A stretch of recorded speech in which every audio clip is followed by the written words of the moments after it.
Hey, I'm Scott. And I'm Chris. And this is Doxalogic, where we help you think with your Bible.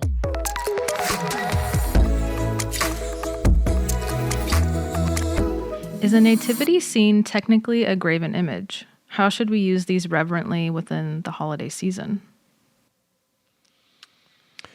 Well, as with so many things, it could be. Right. Mm-hmm. And if I would particularly say it can be a graven image when we get into a more Catholic and especially Roman Catholic traditionalism around Mary in particular, where you start to just get into, I'm going to assume that's probably not where this person's coming from. They're not talking about that, kind of a Mariology or a Mariolatry. The idolatry of Mary can be bound up in that sometimes. So what about the fact that Christ as a baby is being portrayed? It doesn't have to be, but it could be, is certainly a place to start. And if there's a conscience issue that someone has pressing, I would, my personal take at this time, without admitting I haven't read 7 books on the subject and whatnot, but to say it doesn't have to be an idol, similar to maybe a cross is hanging up somewhere in someone's home. Those things can be false worship and idols, but it's oftentimes not the object itself, but the heart and the purpose that you're doing it with. Yeah, I mean, if you listen to it, Exodus 20, where they're pulling that out of, right, the second commandment, you shall not make for yourself a carved image or any likeness of anything that is in heaven above, or that is in the earth beneath, or that is in the water under the earth. Listen to this. You shall not bow down to them or serve them, for I, the Lord your God, am a jealous God. Okay, so bowing down, serving, there's worship language. Right. So to Chris's point, it can be that way, but the real issue is, are you bowing down and serving that, right? Is that in some sense taking the place of God? Like, is that the place you're coming to worship and therefore getting something less than God, right? You're definitely moving into idolatry at that point. When it comes to nativity sets, for the most part, I feel like nativity sets are a bit older fashioned in terms of its presence in, say, like a church, Right.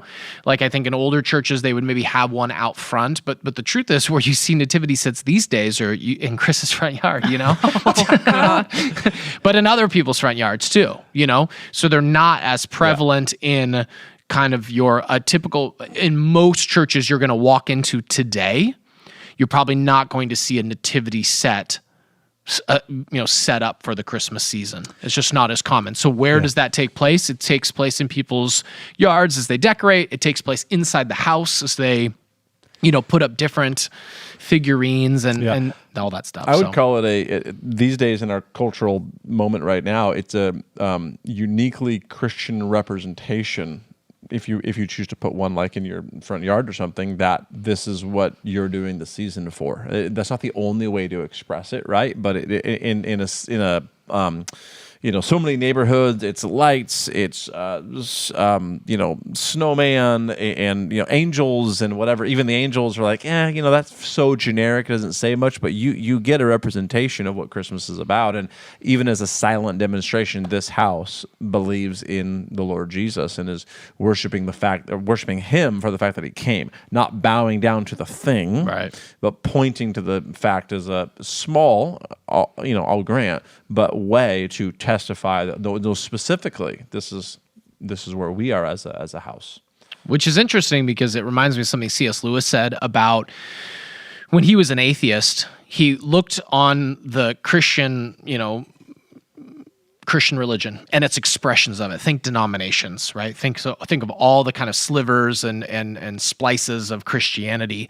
And he said, from the outside looking in, Christians get upset about, look at how many divisions there are. But from the outside, it seemed actually pretty consistent. And my point is in saying that is, when you see nativity sets of all different kinds, to Chris's point, it's actually pointing to something consistent. No matter how it looks, how modern it is, how kid-like it is versus how maybe rustic and ornate it can be. There's so many different versions, but it's all pointing to the same event that, to your point, Chris, people are testifying to, that they firmly believe that this is historical reality and that their very hope and trust is embedded in what is represented in first, Jesus coming, right? Which the nativity set represents. So it's interesting in that it does show kind of a Christian witness, Christian testimony, regardless of the kind of nativity set, that seems to testify to a common story that a lot of people believe. So for all the differences of Christianity, there is this common belief in God becoming flesh and dwelling among us, right? That sort of idea. So I can see what you're saying in that sense. Anyway, that triggered my thoughts there. Yeah, that's really good. So how expansive is your nativity scene? It's inflatable, isn't it? It's.